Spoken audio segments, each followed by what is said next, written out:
In the 1580s, a miniature painting made by Sayyid Lokman in Mora is gifted to the Ottoman Sultan Murad III. In the miniature, we see depictions of 7 people and a dog sleeping inside a cave, while outside, people are searching for them. And this famous story finds its place in the Ottoman archives as well. Ashab Kaf, the 7 sleepers of the cave. The story of young people who fall into a sleep where time stands still in the depths of a dark cave. Although many people think this story took place during Roman times due to information in Christian and Islamic narratives, when we delve into the hazy past of history, we see that this story has echoes from much, much older times. So, what exactly does this story tell us? A miracle experienced by a few young people escaping persecution? Or an ancient, misunderstood scientific event? Welcome to Finding the Truth. The story of the 7 sleepers fundamentally emerges as follows, taking us on a journey into the world under the oppressive rule of Rome. Everything began in the middle of the 3rd century, when the Roman Empire gripped the lands it ruled like an iron claw. Emperor Decius, or as he is frequently mentioned in Islamic sources, Decianus, issues an edict from his throne that stretches to all corners of the empire. Everyone must offer sacrifices to Rome's ancient gods and acknowledge the emperor's divinity. This edict was not a simple call for a religious ritual, but an oath of loyalty aimed at the unity of the empire, and refusing this oath was equivalent to treason against the state. This command was especially a harbinger of a storm for those who believed in a single god in the imperial lands at that time. In rich and cosmopolitan cities of the East, like Ephesus, the air grew heavy for the followers of this new monotheistic faith. Families were divided, fathers clung to their faith, while sons submitted, friends betrayed each other. As city squares were watered with the blood of those who refused to renounce their faith, a climate of fear had enslaved the entire society. It was in this dark atmosphere that a group of young men stepped forward. According to the story, they were not ordinary youths. According to some accounts, they were noble persons, serving as the emperor's advisors at the palace. However, neither their positions, nor their wealth, nor anything they stood to lose on this path, could shake the faith in their hearts. When brought before the emperor, they stood up courageously and said, "Our Lord is the Lord of the heavens and the earth. We will never worship any deity besides him." This was a defiance spoken directly to the tyrant's face. Decius gave them a short period to reconsider. However, the crossroads for the youths had already been determined. They would either abandon their faith or die for it. They chose a third path, to escape as far away as possible from all this madness. The story started well, didn't it? But wait, because the part where it truly deepens is coming now. The young men left the city, abandoning the transient blessings of the world, their positions and their families. While walking towards the mountains, a loyal dog joined them. This dog, named Chitmir in Islamic tradition, would share their fate and become the silent sentinel of a centuries-long wait. Finally, tired and exhausted, they reached the mouth of a cave. This cave was not just a hiding place for them, but also a sanctuary where a divine event would take place. When they entered, they raised their hands to the heavens and prayed.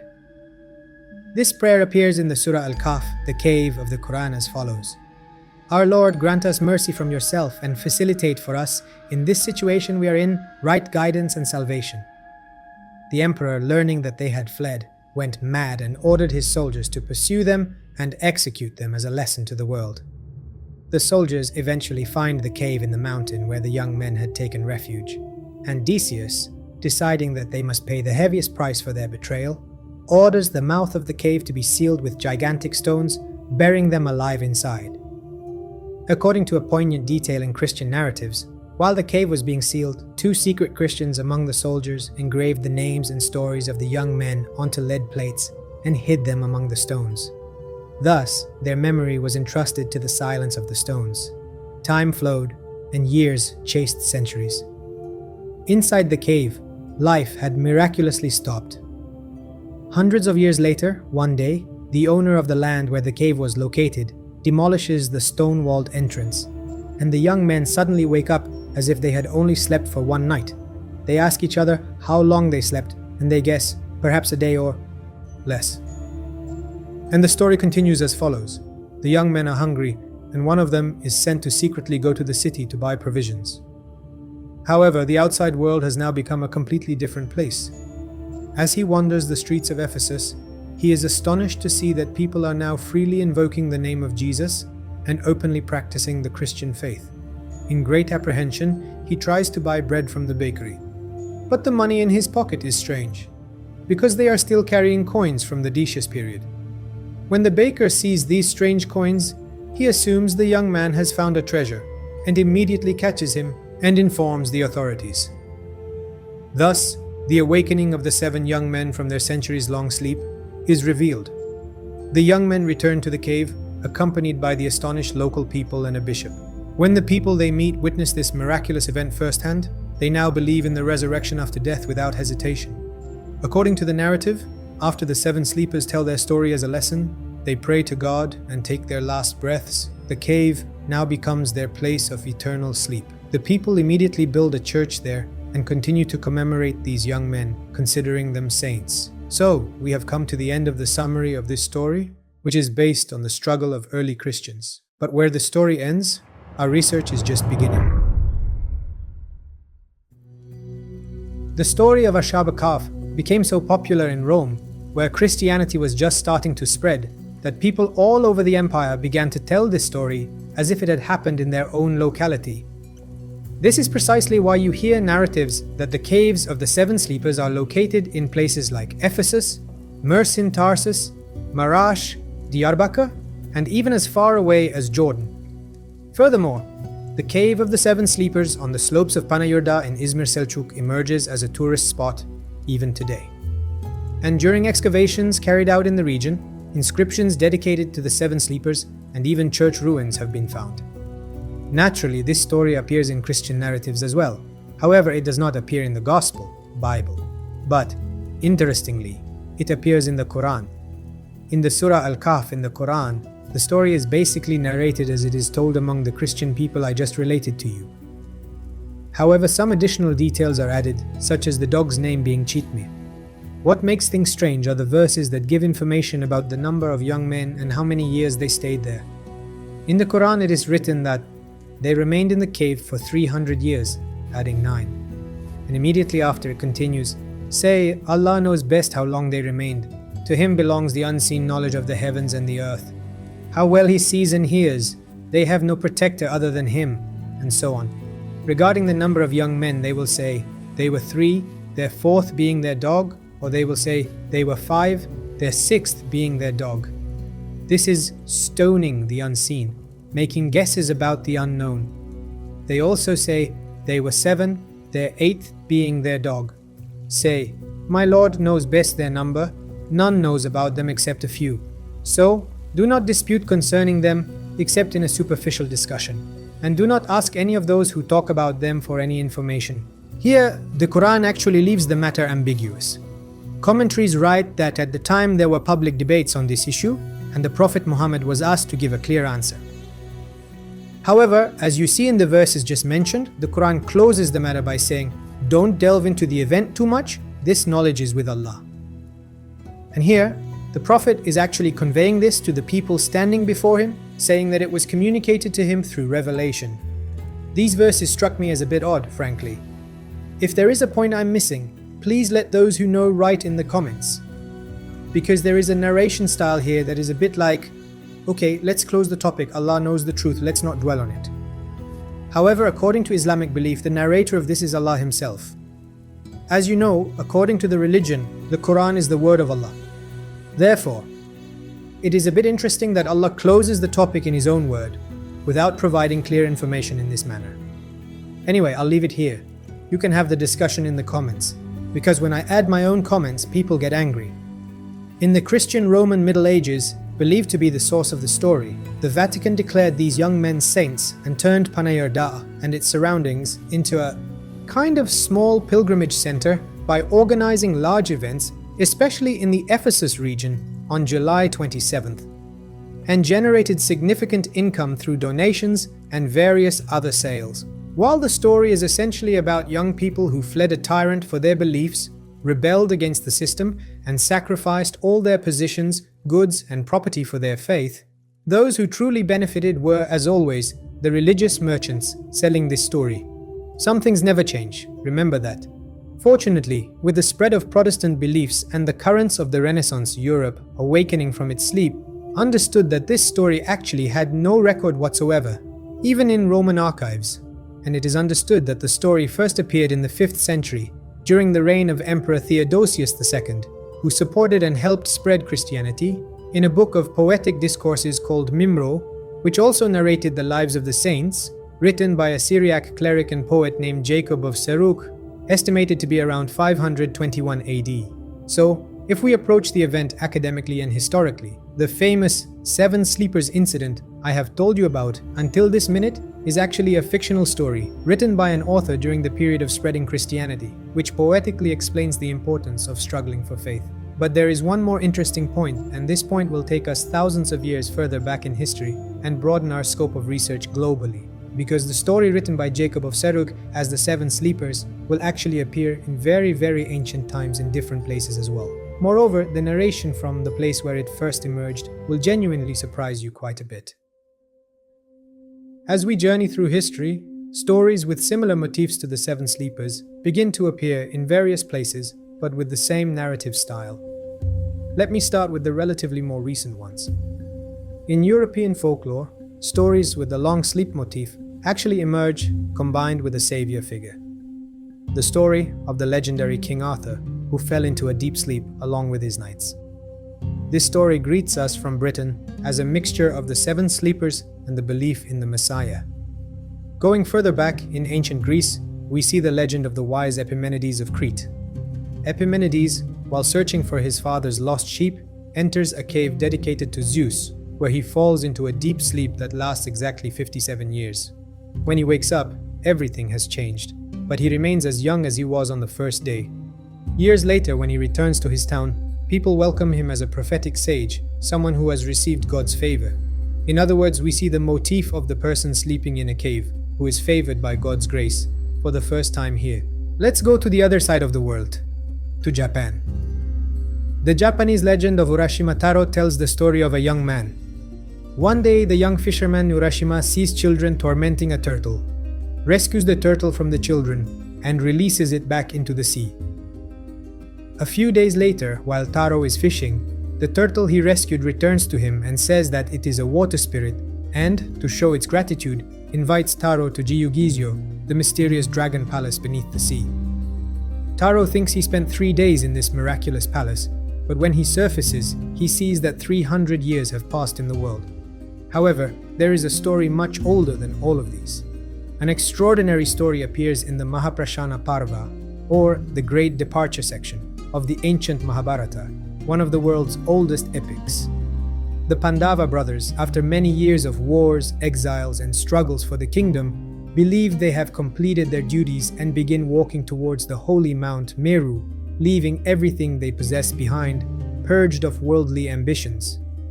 A mysterious dog joins the group of 6 who left the kingdom on their way up the mountain, and their number reaches 7. An extraordinary process beyond normal time occurs along the way, and as they approach the summit of the mountain, the brothers, burdened by their karma, fall and die one by one, leaving only Yudhishthira and the dog. Finally, in his last test, Yudhishthira passes by saying he will not leave this realm without his dog, and it is understood that the dog is actually the god Dharma in disguise, and Yudhishthira is admitted to heaven. The subject of this story also tells us about getting rid of worldly desires and walking the path of enlightenment through faith. Thus, some academics and historians believe that the story of the 7 Sleepers presented to us by religions today became part of the culture again in the 500s by taking motifs from important faith stories of their time, like these, combining them poetically. And this approach seems perfectly logical to me as well. Even the author of the story is known. My friend, even though it's a Roman and early Christian story, why is this story not mentioned in the Gospel Bible? Why does it appear in the Quran, moreover, according to the commentary, after public pressure on the Prophet? And why doesn't the Quran state that this is a cultural story written by someone, according to the information historians have obtained today? If you are asking, there is a 2-pronged answer to this. Which one you choose is up to you. In the first one, if you believe unconditionally that the Quran is a book from Allah, then according to this, setting aside all historical findings and even its absence in the Gospel, Bible, the Quran somehow readdressed this ancient information without being explicit, reframing it as, don't get caught up in the details, focus on the message of the young people who believed. And again, according to this approach, all historical theories and findings that argue this is a man-made, fabricated story are wrong. The second answer, according to early Islamic researchers and historians like Christoph Luxemburg, Stephen Shoemaker and Sidney Griffith, is that when all the evidence is examined, it is highly probable that a story originating from human hands began to be narrated in the Arabian geography over time. After dozens of years passed, people mistook it for a true event, and it was added to the Quran not divinely, but humanly. The answer is up to you. I will include the books related to the topic by the authors I just named in the description section. Those who are curious can read them. If you ask why I don't include any early Islamic scholars in the description, almost everyone who took an approach similar to the question we just asked has either been killed or silenced in Islamic history. Such questions are generally not allowed. For example, let me give a few examples of philosophers, physicians, and scholars of their time. Ibn al-Rawandi implied that the narratives in the Quran originated from oral culture. He was declared a heretic, his books were burned, and he fled his homeland under threat of death. Abu Bakr al-Razi, one of the most famous scholars and physicians of the era, argued that revelation was not supernatural. Consequently, he was declared a heretic and most of his books were destroyed. Suhrawardi reinterpreted the relationship of revelation with celestial knowledge and claimed that truth, or Allah, could be reached through logic and science. As a result, he was executed by the Seljuk Sultan. And Ibn Rushd said the stories were symbolic. Ibn Rushd was exiled and his books were burned because they said that the Creator could be observed through nature and that the Sharia in the Quran could be reconciled with philosophy and was mutually supportive. There are many more examples like these. Look, these men didn't even make statements like "I'm an atheist" or "I reject the Quran." On the contrary, they tried to unite Islam with logic, philosophy and science. Yet, despite this, they were either killed or exiled, and almost all of their works were destroyed. Even though the Quran repeatedly tells people to use their minds, read and reason, these things happened to these individuals. You now have artificial intelligence at your disposal, and I think you should research these topics and the ideas of these scholars with them, talk to them, and understand some things better this way. Let's continue. I think the consistently emphasized time slip, the divine goal, and the narrative of 7 people and a dog in the Indian epic are now shoving certain things right into our faces. Well, let's approach the matter from a different angle if you like. There is only one constant common benefit across myths worldwide: the motif of individuals suddenly experiencing centuries passing within a time slip. Some of you might say, well, these are myths, legends, of course there will be exaggerated scenes and narratives. However, this event is actually not as much of a product of fantasy as you might think. On the contrary, dozens of scientists today are working with all their might to make this a reality, and it seems they are very close to achieving it.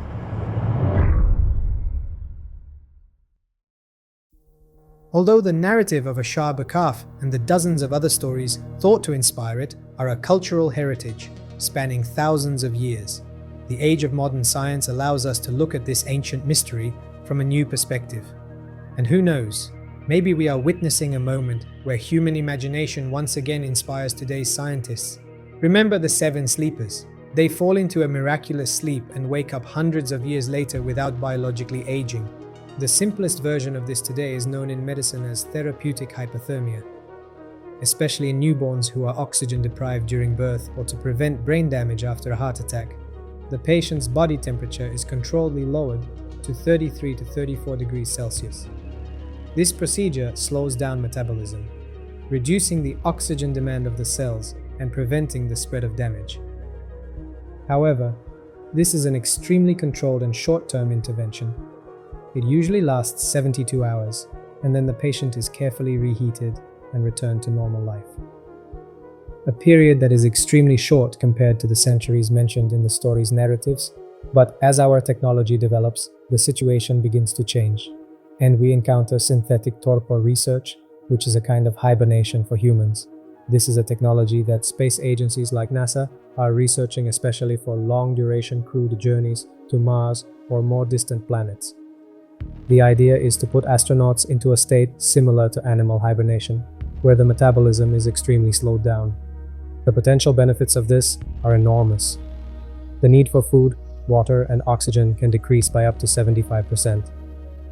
This significantly lightens the spacecraft's load, and a slowed metabolism can also make astronauts more resistant to the harmful effects of space radiation. Furthermore, negative effects of microgravity such as muscle and bone atrophy can also be reduced. However, genetic research currently being conducted on yellow-bellied marmots has shown us that these animals, who spend 8 months of every year in this hibernation mode, have nearly stopped their aging processes, and studies are currently ongoing for its application on humans. Truly fascinating developments. Another scientific approach that explains the time dilation event in the stories of the Seven Sleepers and similar narratives is relativity. According to Einstein's theory of relativity, as your speed increases or as you get closer to a massive body, time slows down for you but continues its normal course for the rest of the universe. For instance, 1 hour you spend next to a black hole means decades pass on Earth. Or a few minutes passing for you as you approach the speed of light means months, even years, passing on Earth. Of course, we cannot say that this is what happened for the Seven Sleepers and the others. After all, according to the normal approach, they are just stories and legends. But if you say, no, I take these extremely seriously, I think someone definitely experienced time dilation in that cave. You can shape your research within the framework of the scientific examples I just provided. However, my personal advice is to focus on the message they convey, rather than reading these stories as definitively realized events. In my opinion, the story of Ashab Kahf is a unique narrative that reflects humanity's never-ending curiosity. We can even call it one of the oldest science fiction narratives in history. On one side, the story of the resistance and surrender of faithful young people who refused to bow to tyranny, and on the other, a miracle that transcends time. As this legend was passed down through the centuries, it continued to exist sometimes as a sacred narrative that reinforced beliefs, and sometimes as a literary and folkloric motif. And just like you are watching the video today, purely out of curiosity about the topic, it also aroused the curiosity and imagination of people of those times. After all, no matter how many years pass, we are all human. And fundamentally, just as a good story attracted people 1,000 years ago, this event will continue in exactly the same way 1,000 years from now. And there will always be people who, whether through the books they write or the videos they shoot, will take listeners on journeys through those magical worlds and deliver the messages they want to convey. Some will take data that strengthens their faith from this message, while others will take ideas that ignite their imagination and want to turn them into reality, just as science does today. Or some will ascribe sanctity to them and make a fortune, like the Vatican. Imagine, it's like someone coming out 1,000 years from now, declaring Harry Potter a real saint who fought evil, pointing to a grave as his, and taking money from you. But frankly, I also like this nature of human beings. I think the fact that any narrative or book creates different feelings and ideas for everyone is one of the most distinctive features of human nature. And I think Ashab Kahf is one of the best examples of this. Whether you call them beautiful poetic narratives according to history with evidence, or a divine and real event if you are basing it on religions, that is up to you. But ultimately, they are pleasant details of human history that capture the attention and ignite the curiosity of most of us, and take us all on a journey in the realm of imagination while we listen. Thank you all for watching the video. As I said, you can also write your thoughts on the subject in the comments and have a civilized discussion among yourselves. You can share other books or videos related to the topics with each other. This way, people will research more. Take care of yourselves until we meet in the next video.